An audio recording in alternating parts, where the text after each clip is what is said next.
Everybody who is able to be here today. Thank you guys for showing up. Essentially, just wanted to call the meeting to check in to see how everybody has been doing. How has these last couple months been for everybody? Transition from in person to Zoom or however your institution was conducting sessions. And then what's everybody's plans for this summer and then going into the fall semester. So let's take a couple minutes, wait for everybody to check in, and then whoever wants to chime in, please feel free to do so.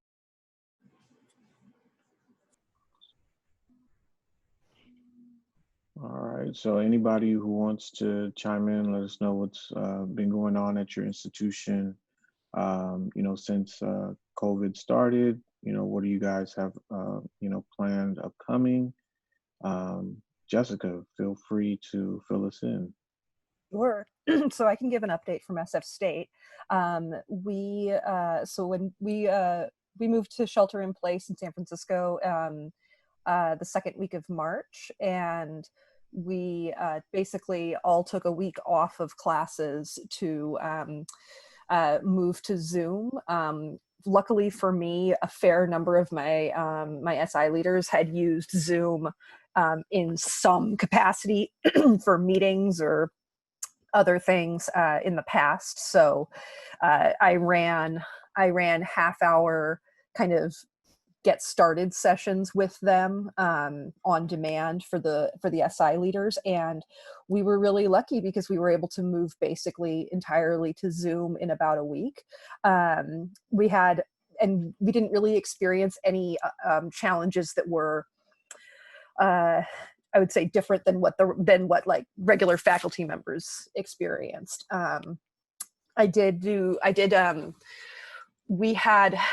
We have access. We have a connection with our campus's College of Science and Engineering for a couple of things like document cameras. So I was able to check some of those out to SI leaders to use for the duration of the semester while they were home, which definitely helped so that they could do things like, work out problems on a piece of paper and broadcast that. But for the upcoming, so that was last semester. Overall, I think we did about as good of a job as we could have, all things considered. For next semester, our whole, everybody at our university was asked to hide fall classes, about 30% of their fall classes, to account for projected budget cuts and enrollment drops. So we're offering fewer sections in the fall. The good news for us is that I was able to rehire all of my returning SI leaders. So I just hired fewer new leaders for the fall. I'm working on right now, I'm working on setting the times. Our classes are for units. Our SI sessions are our classes for units. So I'm working on setting the class times. Now that we've announced that we're going to be totally online in the fall, some of the parent courses are getting their times adjusted. So we're going to respond to that, and then figure out how I'm going to do online training. So that's kind of where SF State is at right now. I can hand it over to someone else. Thank you very much for that feedback. I think all of us experienced something similar to that as well. But yeah, anybody else? I'd be happy to go and talk. It's good to see everybody. Yeah. Honestly, it's kind of felt like a single person ship. I'm sure many of you feel that way in some capacity. Just trying to keep SI going. But But similar to what Jessica was saying, yeah, we transitioned. Luckily, we had a couple of classes that were doing virtual SI already before COVID happened. So we had a model that we were able to transition pretty quickly to. Joshua and I have even met previously about virtual SI, which is funny looking back now. And so we were able to implement that pretty quickly, kind of like just what Jessica was saying. Some people took a week off because they were displaced or who knows what was happening. We came back pretty quickly. Attendance struggled. Some of our historically hard classes suddenly weren't that hard anymore. So that's one thing I wanted to talk to you all about is how are you adjusting to these classes that maybe they're just all open book, open note now? And do we still offer SI for that? And is it worth it? And so I'd really like to talk about that. As for training, I do have a PowerPoint that's pretty robust in terms of Zoom screenshots and explanations like that for leaders. So I'd be happy to share that with anyone who needs one. It's very extensive and we just keep adding to it, but it's kind of like our little Zoom Bible at this point. So anyone that wants that, feel free to shoot me a message. Other than that, for the fall, I'm really looking forward to coming back. We're actually adding a few new classes, which is a little daunting, but we already had it kind of in the works, and so we figured the students need support now more than ever. So we're still going to try to go forward with that. We're doing recruitment right now and interviews, which are always virtual for us anyway, so that hasn't been too much of a change. One other thing I'm thinking of for the fall is trying to get more student input because we have our ideal session times based on years of historical data for when do students attend. I feel like all of that's out the window now. So we're trying to figure out when to schedule sessions. And right now we're thinking of doing maybe like a Google form, and maybe I was thinking like, can I send it out now? Like how early is too early? So there are definitely, I'm really happy that we're doing this. There are a lot of things SI on my mind, and I don't know. Sometimes I just feel like I'm making it up along the way. But overall, I'm really proud of the SI leaders. I feel like they've done a really good job transitioning and changing. But yeah, thanks everybody. It's good to see you all. Yeah. Go ahead. I see your hand raised, so go ahead. Brooke? Yeah. Brooke. You're still on mute. Yeah, go ahead. Hi, everyone. I've never met you all before because technically our program at Cal State University Channel Islands is peer-led team learning. And so I wasn't sure if I was allowed to join the group, but I just did it anyway because I come from an SI background and I'm basically ninjaing my way to transitioning to SI at CSU-CI, even if we call it PLTL. So very similar experiences with you all of, I think CSU-CI did the same. We canceled classes for a week, and I was lucky enough to have a supervisor who was really transparent with what was coming down the pipeline. I'm under the library division, and my dean was like, this is what's going to happen, start preparing now. So I had a long time to lead up to it. And I basically had the model written before the announcements were ever made. And so we were able to basically spend a whole week just doing practice Zoom sessions and getting my leaders trained in how to use breakout rooms and how to create collaborative learning activities for virtual environments, which is still, I think, a challenge that we're looking to tackle a bit better in the fall, making things more interactive. I will say that, we definitely saw a decrease in overall student usage for academic resources on campus, just took a nosedive, which was sad and scary. But all of my courses that had an embedded peer educator of some sort, whether that was an EPT or a PLTL, experienced less of a decrease and less of a drop off. So I think similar to what Emily was sharing, I'm looking to expand embedded peer education in general so that every tutor and every peer educator will be like attached to a specific course section so that they become a visible resource and that they have access to the Canvas materials and all that sort of thing. I think, Emily, we're also adding a couple of new courses, which is strange. and backing away from courses that we've historically supported because there's a new grant on campus that has a lot of overlap with their research question, and they're embedding learning assistance. And we're also, the PLTL part of my job is grant funded, so we're trying not to work at cross purposes with research questions. But so it's kind of our staff. I'm sort of thinking I'm not going to hire new PLTL leaders because the training, trying to start from scratch, and because I do the UMKC training, like my training is designed around theirs, and trying to do that from scratch virtually with brand new PLTL leaders seems like maybe we don't need to challenge ourselves that much right now if we can meet our needs with our existing returners. But I am definitely interested in hearing all the ideas that you all have for both sort of retaining the key elements of SI while doing so virtually, and also how we convert all of our training, which has been so collaborative and interactive, into a virtual model, and what ideas you might have to approach that. That's definitely, once we get through everybody, we can go back and answer some of these questions.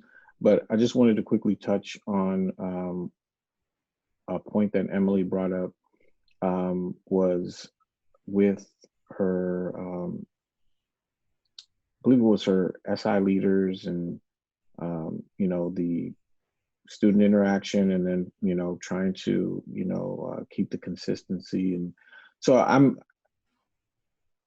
have a response for you, but it was with trying to find the times of your SI sessions. So one of the things that I would recommend, one of the things that I would recommend is, and this is what we do, is that because Zoom provides you with flexibility, is just creating the Google form that you talked about, and, you know, having them send that out, you know, maybe, or actually giving it to the instructor and having the instructor send it out to the class before the semester starts. So that way now you have the top 3 or 4 times of which students are more likely to attend the session. And then if it doesn't work out, then, you know, they can switch it up because there's so much more flexibility now that, you know, we don't have to actually go to a physical space. Yeah, honestly, that's been a blessing of during the summer session, we're kind of testing out everything we want to do for the fall. So we're sending out the form. We can easily change session times if it's pre-exam, et cetera. And I don't have to worry about, do I have to schedule a room here or, yeah. So in some ways it is nice. Yeah, thanks. Yeah, no problem. I'm sorry, can I Ariana? ask a question about that? Yeah. I know I could have raised my hand, but it just came to me. I'm from CSU Monterey Bay. I was just wondering if y'all could share a little bit briefly about the wording on the Google form, because I feel like, you know, with any survey, the way you ask questions can really affect like the outcome. You know what I mean? Like, is it more like, when are you available? Or is it like, when are you more likely to come? Or are you likely to come? To like get that sense of like, are we talking about like 5%? Are we talking about 30%? Yeah. I'm happy to answer what we did. So we have a little blurb that we have in our catalog, etc. And just we kind of shorten what we put in our syllabi, similar to what UMKC provides. And we just say, hey, here are these free sessions. They're led by SI leaders. This is maybe one sentence of what we do in them. And then we say, we'd love your input when trying to schedule these sessions. Like, please say all that you're available for, and we'll be able to schedule sessions that work best for everyone. So, and really we have them selecting as many as they can, not only like pick 2, it's pick as many as you're able to go to, and we'll work from there. And really, I hope that students will participate in it and then find some sort of, okay, well, I said I was going to go to this one, so I'll actually show up. So I'm hoping there's some sort of pre-commitment feeling, or really if they don't come, then yeah, as Joshua said, we'll just change we can change the time. I don't like to do that, but it is nice to have that flexibility, and it's nice to be able to tell the students we took your opinion into account. Yeah. Thank you. Ariana, Hi. Sonia, and then we'll go back to Brooke if she does have some questions. Thanks for calling this together, Joshua. It's No great. problem. I was like, oh yes, I need to talk to my people here. Wow, it's been a rough time in general. But as far as supplemental instruction, I'm at Humboldt State, and all the leaders, I was able to just quickly call a meeting on Friday and do sample right before spring break, and gave people whiteboards and said, we may be going on to Zoom. We don't know what's happening yet. That was right before shelter in place, and trained them. And then we also put our SI program online in Zoom. And that was really successful. We have SI as a class at Humboldt State that people enroll in for credit, no credit. And but we also do open review sessions for anybody, and people can join in afterwards. So we have a wider reach in that way. But SI is part of the Learning Center at Humboldt. SI program, we managed to retain a lot of students. And I think part of that was because we already were that community before spring break. And then afterwards, they continued on, and so many of our students just felt upside down, and just, you know how it was just awful in so many ways. But they were so grateful to have SI, and I attended every single Zoom session, which was about 40 of them after. And the conversations that were happening there, just even about how to be an online student, should I register for next fall? How do I get myself together with this? Come on, get out of bed. You know, it was just like, there was a lot of support that happened there above and beyond, and including sometimes SI was the only class that students were meeting with at all, because people were sort of told, go more asynchronous. And so this fall, I think it's going to be different, that a lot of folks aren't going to do their classes totally asynchronous. It's going to be a mix, and that's going to affect, and so we're going to stick to a schedule, but SI is going to stay Zoom twice a week, just to create that community so that we can help in that way. And I think that consistency and community is going to be an important thing. There we go. And I've already started developing almost all the trainings, and we're going to do it throughout a whole week. And it's going to be a couple hours each day. So, and we'll also have some asynchronous pre-readings or whatnot. And then we'll have, like, throughout a week-long training of different things using Zoom, etc., and breaks, of course, because as you all know, you can only handle so many hours staring at a computer screen. Yes, but the leaders did awesome with interactive stuff. Wonderful. Sonia, then Rosa, and anybody else, just raise your hand and I'll let you go after that. Hi, everyone. My name is Sonia, and I'm from Cal State, Los Angeles. I am part of the Center for Academic Success. I'm the coordinator there, and while we do have a section that covers SI, I work with training our tutors, and I've heard a lot about training here. And what we've done this semester is we used low bandwidth and also Zoom. So we have Canvas on our at our school, and so the lead coordinator posted a lot of readings and a lot of quizzes and things like that. And that was for Tuesday classes. We have training twice a week. And then on Thursdays, we did face-to-face, and it was an hour and 15 minutes. And all the material was, you know, so that it would be about an hour and 15 minutes. And so that's how we trained our tutors. It was challenging because part of the training requires that they observe seasoned tutor, for lack of a better word, and they sit at a round table and they observe them. They let the writer who comes into the center know, this person is a tutor in training, they'll be here to observe me, they're not observing you. Are you okay with that? Most people, like 99%, 99.9% say yes, if that's a possible, you know, percentage. So it was a little bit challenging because we did see a decrease in appointments. You know, we went online, people were probably like, are you all still here? We did see our numbers go up towards the end of the semester, but, you know, it was challenging because we didn't have a lot of writers coming in so that the new tutor cohort could observe them. But we got it done. We made it work. And we do offer asynchronous and synchronous tutoring.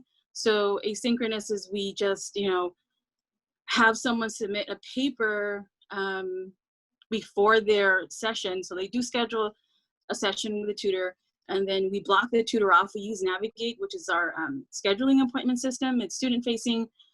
So I have to go in there and block a tutor off and or the other coordinator so that the tutor has 30 minutes to look at the paper and then provide feedback either through email or through Zoom, maybe the chat feature, or just in live face to face.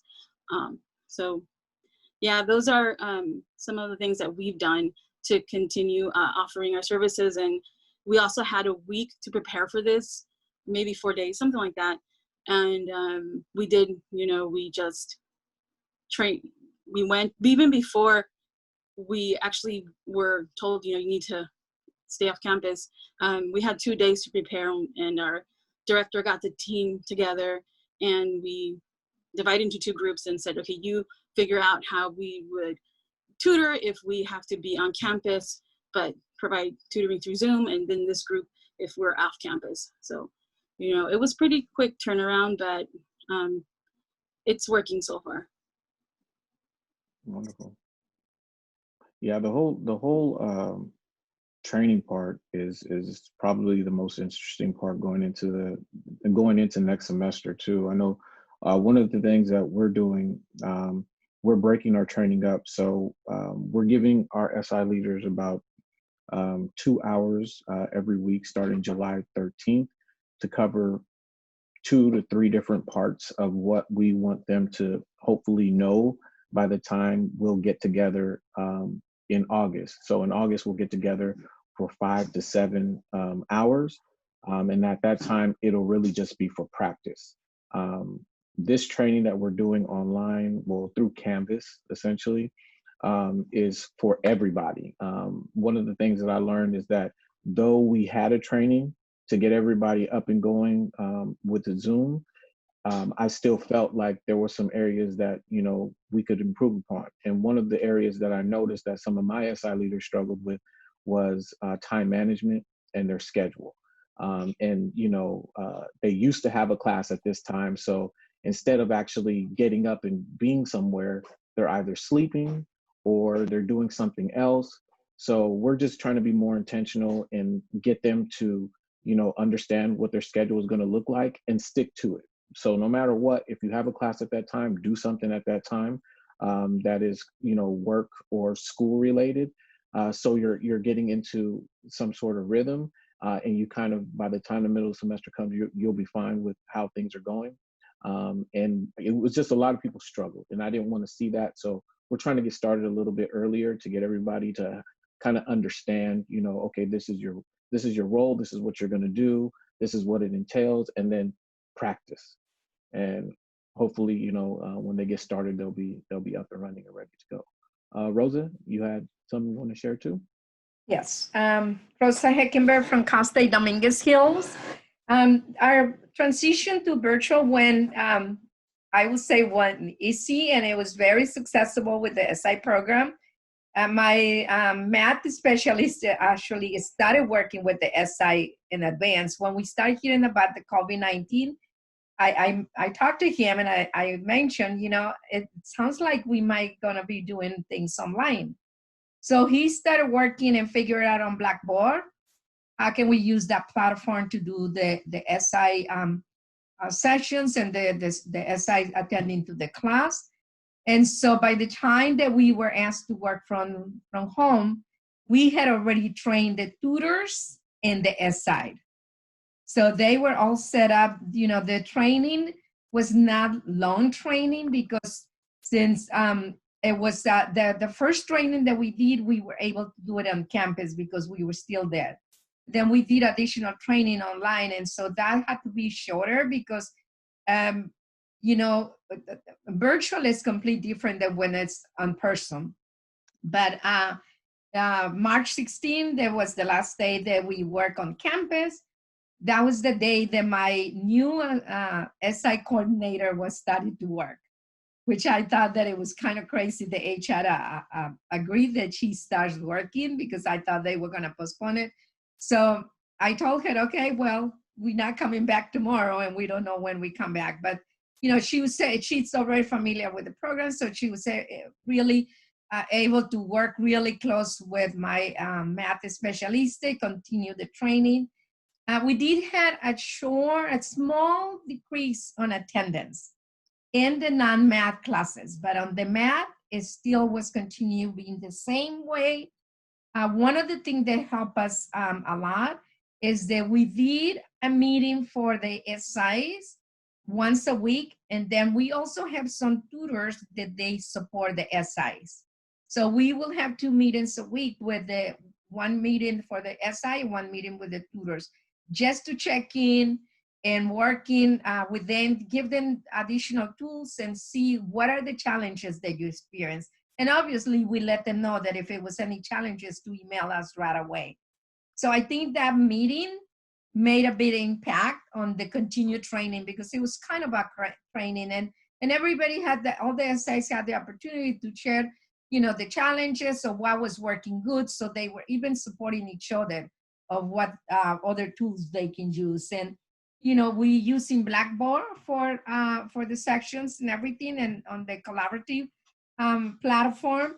And it has worked very well. So we are going to have an additional training for the fall, and it's going to be a little longer, but it will be longer days, but shorter hours, because we already realized that doing a training online for a lot of hours is not effective because, you know, the students actually can act like they're there and they're not listening.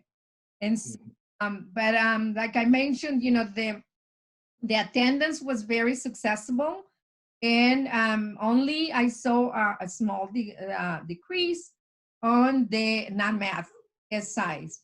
With the tutoring, we also, you know, I have about 50 tutors that they do tutoring on campus, and we were able to train them and do tutoring on Zoom for our students. They were able to, you know, schedule appointments. At the same time, I was getting self-service with TSC. So that was a big help. If you don't have that on your office, you need to get that because it's so effective, it's so helpful. It really helped me with the front desk because now with the self-service, students can schedule appointment, they can choose their own tutor, they can see the hours of those tutors are available, they can cancel. So it was a blessing having the TSC. And at the same time I was running, I was studying a pilot program with NetTutor. I know that some of you already using that company. And so I was already set up to start in April because it was gonna be just a pilot program that I was gonna run April to May and see if it will work, then we will start a full-time in August. So, you know, the university asked me, Rosa, can you start that program right away? And I said, yeah, the contract was done and everything. So we also provide that support also for online tutoring. So I really feel that our students, when it comes to support, academic support, they didn't really miss a lot. We had, you know, the week when we started and then we have a spring break, it was a little down. But as soon as they came back from the spring break, we were going full time with the S side and also with tutoring. So I feel that my team has done an amazing job because they're the ones that did the training. I just support them. But two recommendations that I give is have a meeting once a week at least with the SI or your tutors to check in. And then you'll be surprised how much among each others are supporting and sharing other tools that they can use when they're doing the job. And also with the training, don't do a long training because you'll lose the attention from them. And so that also has worked, and keeping the meeting also once a week.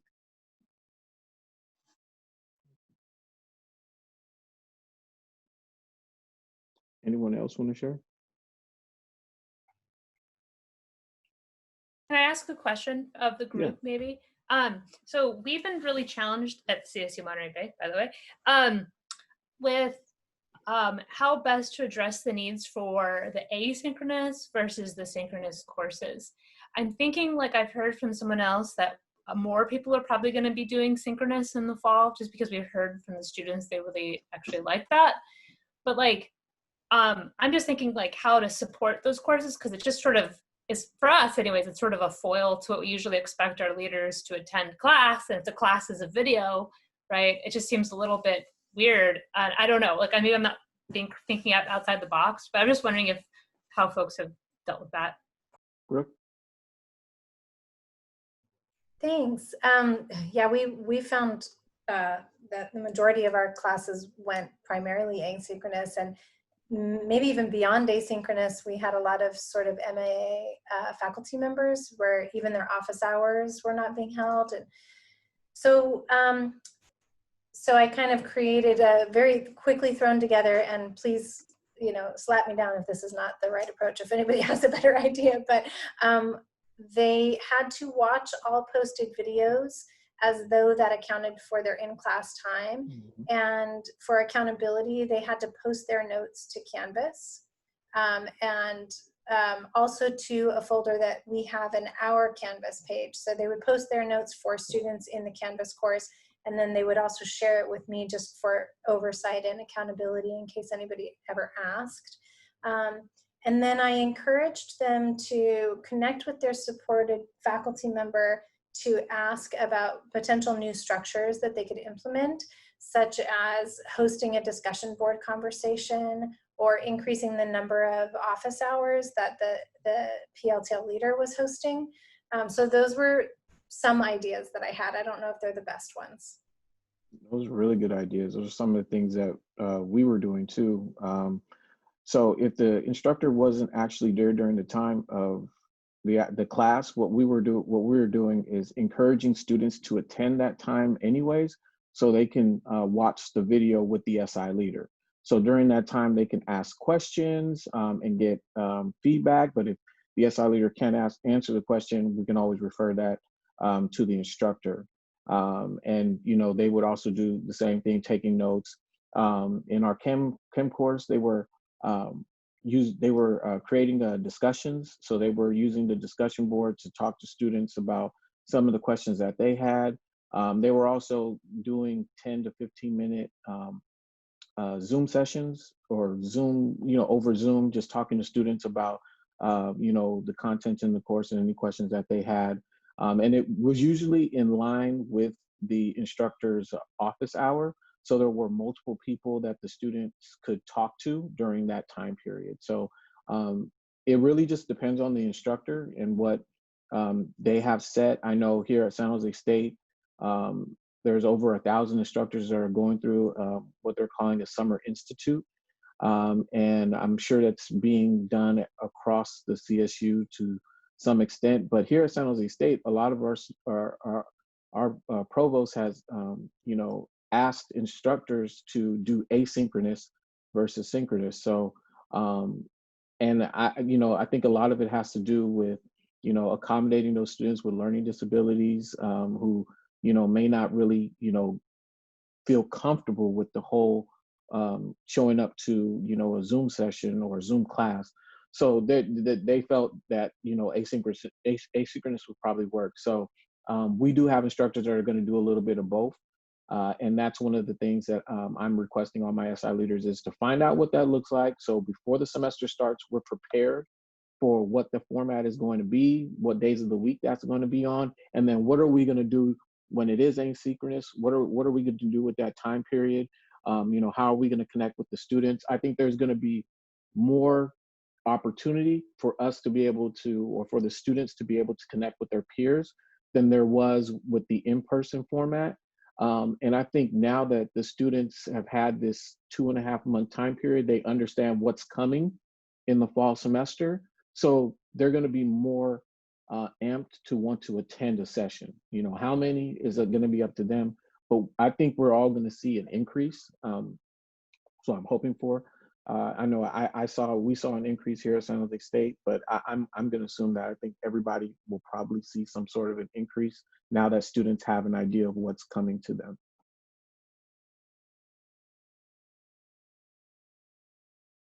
Yeah. Josh. I had a question. So you said that your leaders were asked to watch the video with their students. Is this just via Zoom or is it a different platform? Yeah, so they would just log into, get into Canvas, log into Zoom, and then they will just watch the video themselves. So they just encourage students to come and watch the video with them. It wasn't anything that the instructor said, you guys should be there doing this. It was just, hey guys, I'm gonna watch it during this time period. Come and watch the video with me. So as we started to get toward the end of the semester, more and more students started showing up during that time period.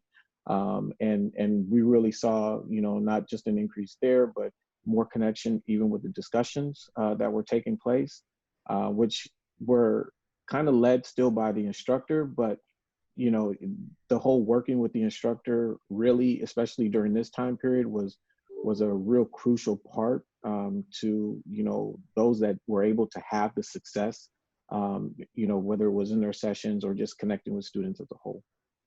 Awesome, thank you. And then I just also wanted to make a comment. I think it's really interesting that at San Jose State, you are all trying to push faculty to go asynchronous, because at Chico State, I think it's kind of opposite. And it's because of a survey that they did with the student population.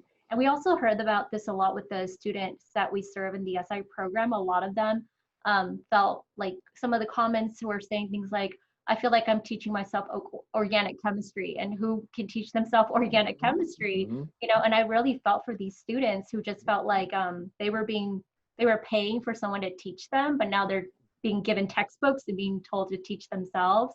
And so we also have a Go Virtual institution this summer, but I don't think we've made a decision as to whether or not we want to push faculty one way or another. But I think a lot of the discussion has been that students prefer synchronous at least on our campus. So I think that's really interesting that it's different elsewhere. So that's a very interesting perspective. Yeah, it is. I mean, I think it was just the piece that I talked about with accessibility. Those students that have trouble just being in a class taking notes anyways, and then now you put them in this format. So if you create a video, the student can sit there for as long as they want to sit there and take their notes the way that works best for them. So I personally prefer synchronous because I think it's a lot easier to get there right there in that moment, just as if it was the same class. So even though we're doing it virtually, we still keep that same feeling. But I'm not teaching any classes this fall, so. Yeah, and then when it comes to scheduling, something that we've also been talking about on the Chico State campus is that we're actually I'm gonna give my leaders the flexibility to offer weekends, because we learned that some of our students who are, some of our underserved populations, when they go home, like for example, we had one leader who shared that she ended up moving one of her essay sessions to 7 o'clock at night because several of her students were, they went home and they started working in the fields again. And so they ended up taking their lunch break, like their 1 hour lunch break, to log into Zoom to go through SI and then go back and work and basically not get a lunch break. And that broke my heart. And I was like, we need to figure this out. We need to fix it. And so we were able to survey just like those 3 to 4 students and find a time that worked for them. So those are just some options that you might want to consider as the different lifestyles that our students may have once they go back home. And that sometimes late evenings, and we usually don't go past 6 p.m. just for the safety of our students, because they're on campus late at night and we don't really know who they might run into when they start walking out of those buildings. And so we've never allowed them to go past 6 p.m., but now we allow them to go as late as they want. And we also allow them to go on weekends if they prefer it, just for their flexibility and the flexibility of the students that they serve. Can I ask a follow-up question about that? Because you really touched on something that I feel like I've heard little tidbits from other folks. And I was just wondering how y'all did the scheduling, because for us, we have something we use called Tutor Track, which is where we track all the sessions normally. We do too. We integrated it so that the students could like schedule their appointment, and then we had it set up where it would like send them the Zoom link. That was like a Zoom link for like the leader room, but like there was all these technical problems where people's Zoom link didn't work, but they'd go there and the leader wasn't there, and it was kind of not a great solution. And then people were like, "Oh, can you just make a separate Zoom session?" And we were really strict because we didn't want, like, I don't know. I just want to know like how people did the scheduling and tracking. So one of the things that we did in terms of tracking attendance is that we created a Google form. And in that Google form, we just asked for their first, last name, student, and student ID. And then they would have to click send on the form to receive the actual link for the SI session. And the link for every SI session would be different because, again, we don't know who might try to get in. So for each, they would have to create a new form.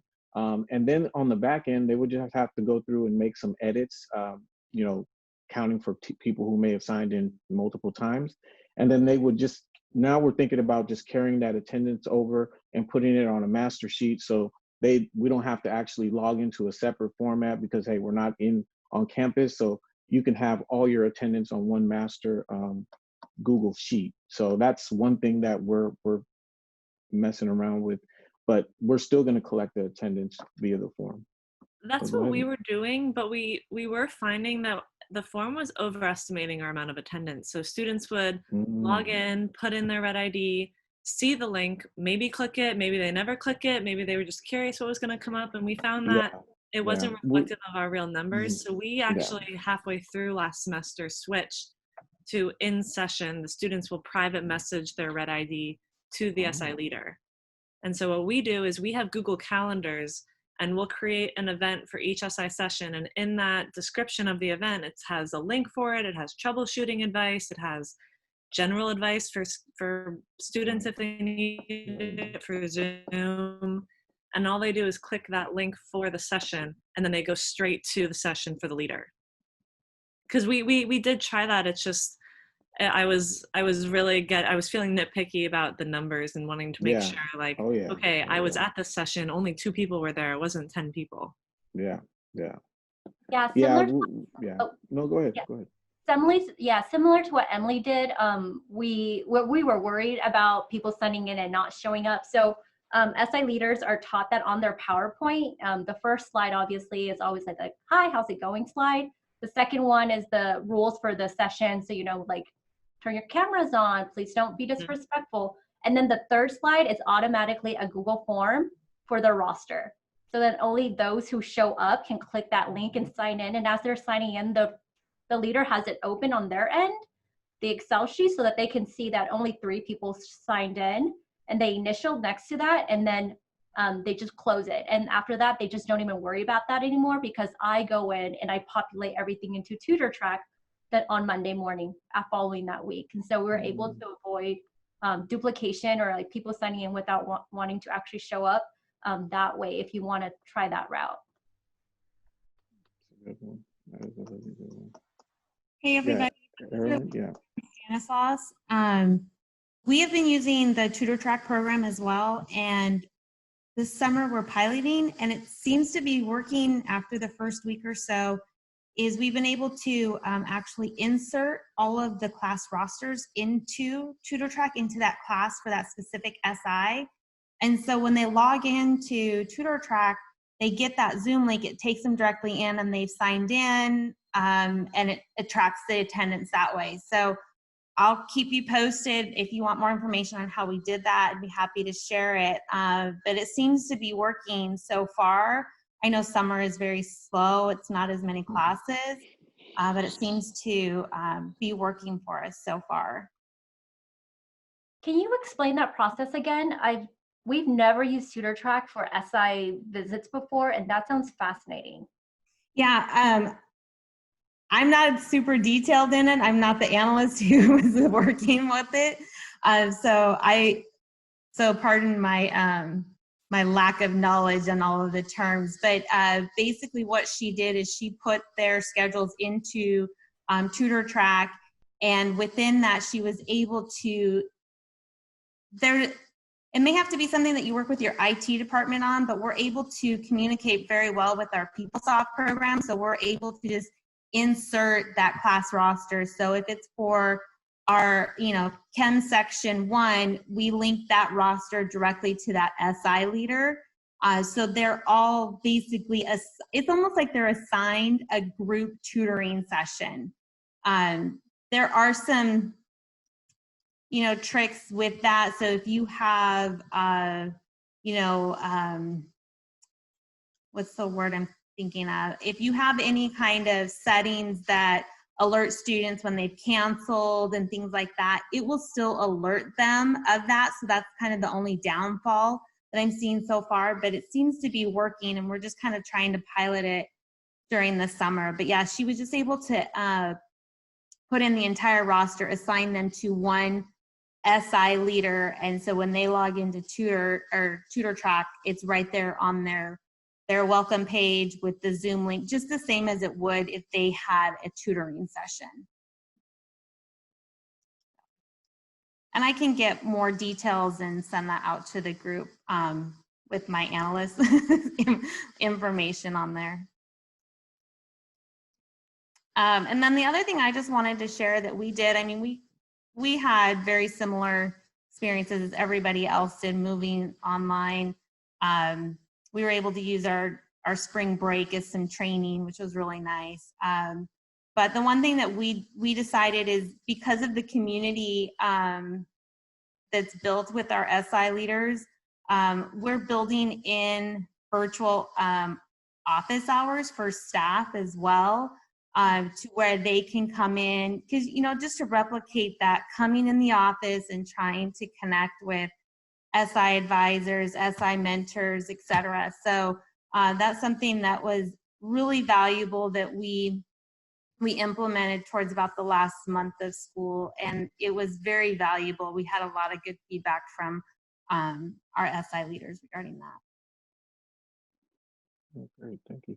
So we have about 13 minutes left, and I want to make sure we get to everybody who is here. So if there's anybody who wants to share, Roya, please feel free to share anything you want to share. I can share. Hello, thank you very much.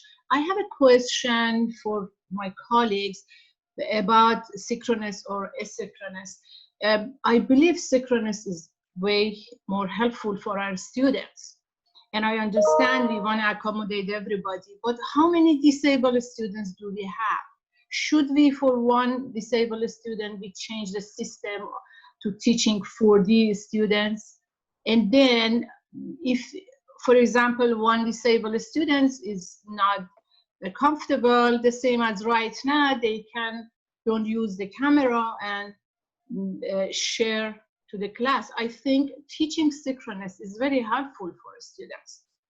Those people that they don't want it, most of the classes I teach are online. So they go and register online.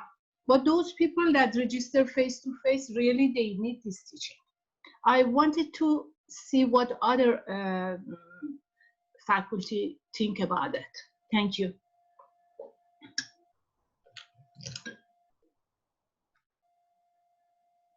Well, I think I think that it's important to ensure that we are supporting all our students, so whether they're able or disabled students. So I think it's important. I think synchronous is important, and then I think it's also really awesome if we go that route, that we again film it, record it, and then make it accessible for those who needs to watch it later, because we all know we have students who sometimes are in households where they have 3-4 other siblings who need to log into the computer, the one computer they own at home, in order to do their homework as well. And so I think it's important to be able to, if we do go synchronous, I hope that the faculty still will record it and keep it available for those who aren't able to log in live. Yes, I agree completely, but I disagree with that one university change it to asynchronous. Maybe it's easier for me as a faculty or for the university, but I think it's not a good decision. And I agree 100%, we need to accommodate everybody. As with the face-to-face, when I have a disabled student, I accommodate and help her or him. That one, this is our responsibility. But I think this should not be an excuse to change it to asynchronous, because the result is way different. We don't see the result maybe this year, but in the future we see it that is the result would be different. Thank you. I think it's up to each individual university and actually each college. They're deciding what they're going to do, if they're going to go synchronous or asynchronous. And I know that there's faculty are still having those conversations. And I'm in part of that Teaching and Learning Summer Institute. And there's a lot of interesting conversations with that. But I think that a lot of folks, at least the STEM in our field, are going to do at least maybe one day synchronous, one day not synchronous, so that there's some flexibility, and then record sessions, like you said. So it's all going to be totally individual. And who really knows? But I don't think people are going to make it so that, like, I think students starting in fall have the expectation that they know they're going into an online learning environment. And it's not like we're in the middle, well, we are still in the middle of a pandemic and a crisis, but it's not that same like emergency that it was quick, transform everything in 3 days. It's like intentional online. And so I think there's going to be an expectation that this isn't going to be like mediocre, terrible, whatever school. They want to get quality education, and faculty are really going to work to do that too. So there will be a higher level of expectations in there as well.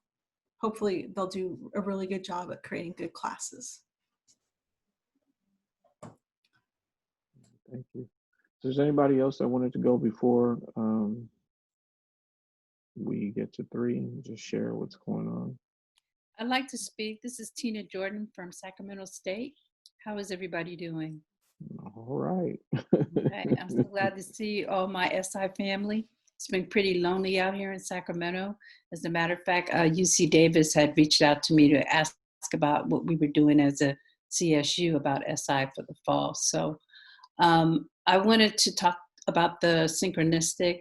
I think a lot of our students will be coming in the fall will be freshmen. So I'm a little bit worried about that, even though we already had a captured audience because, you know, we left in the middle of the spring semester. I'm worried about how freshmen will be involved in SI, since perhaps they've never, well, they probably have done some Zoom in their high school after they graduated or before they graduated. So I just wanted to get everybody's, or not everybody's, but some of your perspective about working with, incoming freshmen and even transfer students who might not understand the, the atmosphere of the four-year university. Any thoughts on that?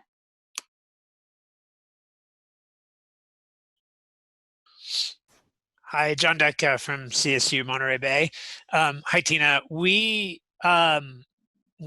have been reaching out and making sure that we're part of the orientation, the transfer student orientation that's happening.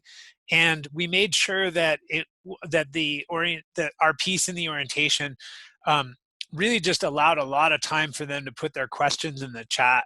And a lot of the questions were about the same question. They're the same questions that we're asking. How is scheduling going to work? Synchronous or asynchronous?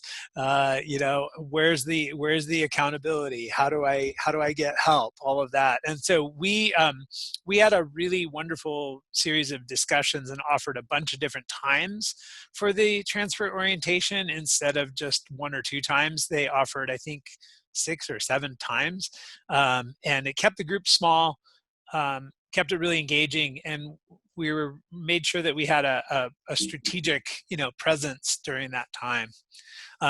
Yeah. One other thing that I was going to bring up to you about the tutor track, I don't remember who. I think Chico State was. The problem we've been having, we have been able to integrate SI into it by flagging each of the tutors or the leaders as associated with a particular class. And so your IT can actually put the flag on particular leaders for particular courses. The trouble that we've really been having is making it clear to students what the distinction is between the types of appointments, because we have the tutoring and the SI in the same schedule. And so it's a lot of clicking. And we've figured out that if they have to click more than 3 or 4 times, we're running into this challenge where they're like, oh, I'm out. It's too complicated to make an appointment. So I think TutorTrack, we've just been dealing with trying to make it more, a little less clicking, more appointment booking. Mari, did you want to share something before we? Yeah. Mari Cruz, did you want to share something? Oh, yeah, I just wanted to share. I hear everybody using Zoom for the virtual SI. At Cal State San Marcos, we're actually using Microsoft Teams. It makes tracking attendance a little bit easier. You can just download it directly from your meeting. It'll give you an Excel file with everyone who attended the meeting. It tells you when they logged in, when they logged out. So for instance, if you had someone who just popped in for 5 minutes and then left the meeting right away, whether that counts for attendance or not. We've also are able to just have everybody already, I can set up the team for the students. So it allowed us to get rid of our Canvas page, because now we can just post announcements. We can share files with the students directly on there. You can do it in a way where it sends them an email directly, as well as when you post on Teams, in case students are not checking their Teams as often. So it's definitely been a platform that's helped us transition to virtual very smoothly. Thank you for sharing.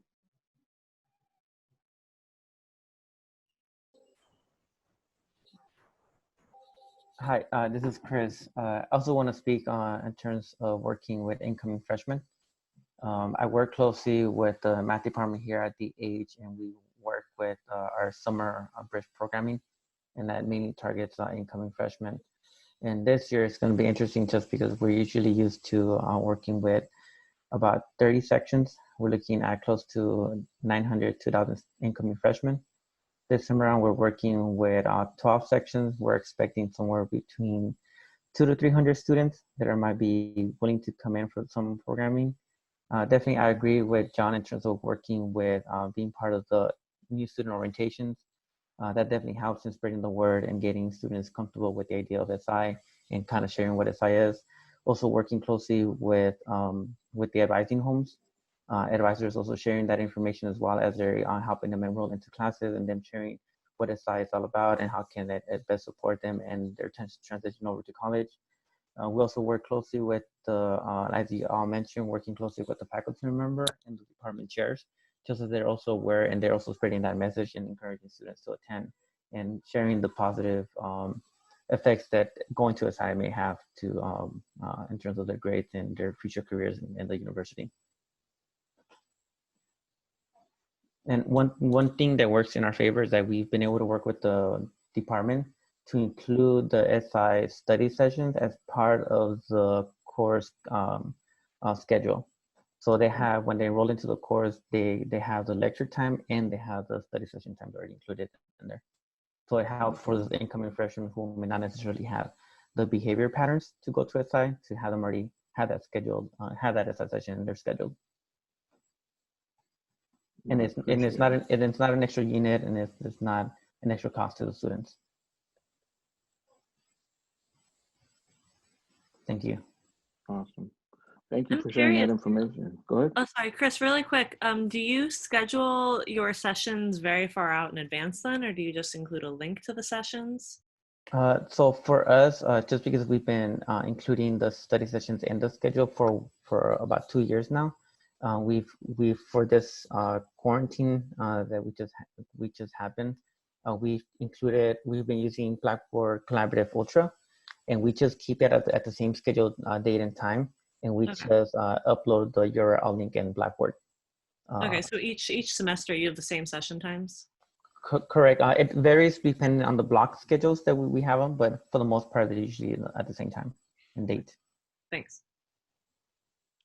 All right. We're coming up to that time, and I want to again thank everybody for coming today. I'm going to email everybody information about the chat, and I will also the recording for today too as well. I'll get that out to everybody. But I will also schedule a meeting again for July, just so that we can all get together again. I really appreciate it. It's a lot of good information. At least it helped me feel a little bit better about what I'm doing and where we're headed going into the fall as well. And hopefully we'll have even some more further insight into how to kind of help this new transition that we're all heading into in the coming semester.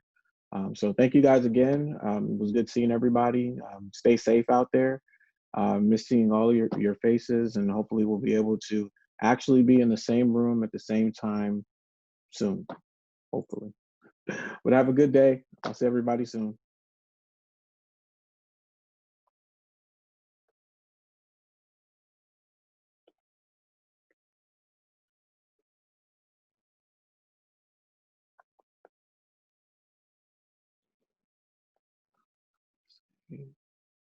Won't allow me to save.